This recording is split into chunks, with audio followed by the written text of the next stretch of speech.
Continuing now with our top story, President Obama's press conference this afternoon. Most of it was on the economy, as I said. Predictably, the president said things will get better, that his policies will eventually work. Joining us from Los Angeles, Fox News analyst Leslie Marshall, and from Washington, D.C., Dana Perino, also an analyst for FNC. Dana, I have to make a confession, and I'm confessing this to the whole world here. I actually fell asleep watching that press conference. Oh, I did. oh. I did. I felt and then I was like, You're not alone. You know, I was like, and I was tired. I didn't fall asleep. It wasn't exciting, but he's kind of professorial. But then I got, my crack staff briefed me about what I missed while I was in the land of Nod. But I almost fell asleep during that briefing. So, again, yeah, I have narcolepsy. Right. Did you get anything out of the press conference?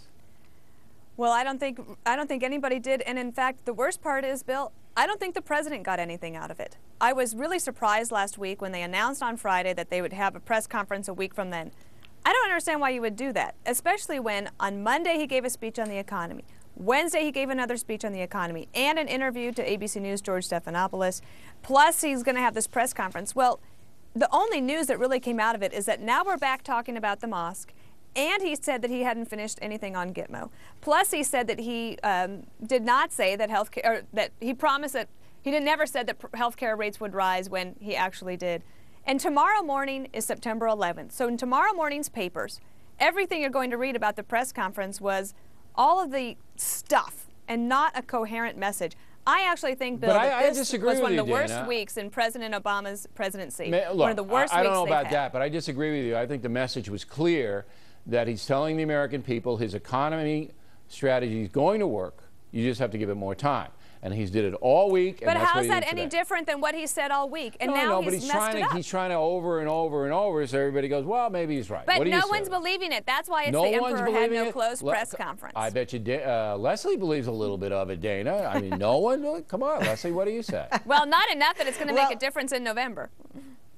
Yes, but, come on, guys. I'm not going to use my pregnancy analogy again. You don't take the better part of a decade to get to a place economically and expect to be, just turn it around in 18 months. And that's what the president's doing. I think he's constantly reminding and reiterating to the American people, I know that you're impatient. I'm not happy with the way it's going, but hang with me. This is going to work. So I agree with you, Bill, on that. I didn't fall asleep, guys. He is professorial. I will agree on that. But I think he's just reminding the American people, and I don't think it hurts, an election in November or not, to keep the American people in the loop and to address their questions and their concerns. Okay, but the problem here is, the economy, the loon in what I was Florida, telling Cameron and Goldler. It's what I was telling Cameron and Goldler. The problem is that not nobody, but few Americans are buying it. Okay, they're basically saying, look, yeah, you inherited a bad deal. I think that's fair to say. But you made it worse. You made it worse by ramming this health care thing down people's throats that don't want it and ignoring the economy in their view. And now we have an unemployment rate that's actually rising.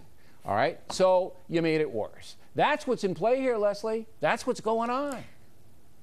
First of all, nothing regarding health care is in play because it hasn't taken effect yet. No, but it took them so long to get it passed that the perception is they ignored the economy.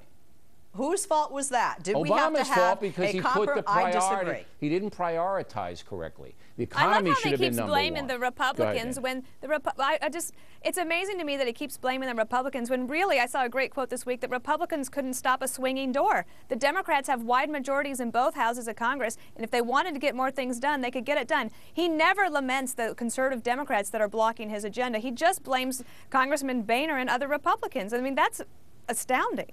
All right, now. Yeah, but Dana, you worked in the White House. That's politics as usual, especially when election exactly around right, the Leslie. corner, You're a brilliant woman. You're a brilliant woman, Leslie. And that's the only way. Except for that President Bush actually won seats in 2002. Usually, the only way I can get you guys to stop talking is call you brilliant, and you go, well, that. Okay. Now, it is politics as usual, but that's the point. That Mr. Obama is basically trying to convince the American people that he's going to be your prosperity is just. It's coming in January. Don't throw us out in November because in January there it's coming. But I'm saying to you that the American people are now suspect of the president's administration. They're suspect. And Leslie, you know they are because all the polls demonstrate that. Bill, and I've said it before, unless we see a headline that says unemployment, you know, is at this great number, or Americans feel or see headlines about foreclosures slowing down and more construction, etc., the perception is, even for people that have jobs, even for people whose paychecks or health care, etc., haven't changed, that things aren't going well. So when the perception is that the economy is doing well, then they're going to be on board and be happy with incumbents instead of throwing them out. All right, Dana, one real quick. Perhaps. You would have advised the president not to hold a press conference today. Why? Well, because he already had he had saturated the market all week long. And every time he talked, he worsened his position in the news cycle. And so I would have just held back, let him have some breathing room, come back next week, and then decide on Monday or Tuesday if a press conference would be appropriate. And let me say this, if we agree that it's politics as usual, good policy makes for good politics. They don't have good policy, therefore their politics are all wrong, and that's why they're upside down. There you go. Dana Perino, Leslie Marshall, thanks for both sides, and we would like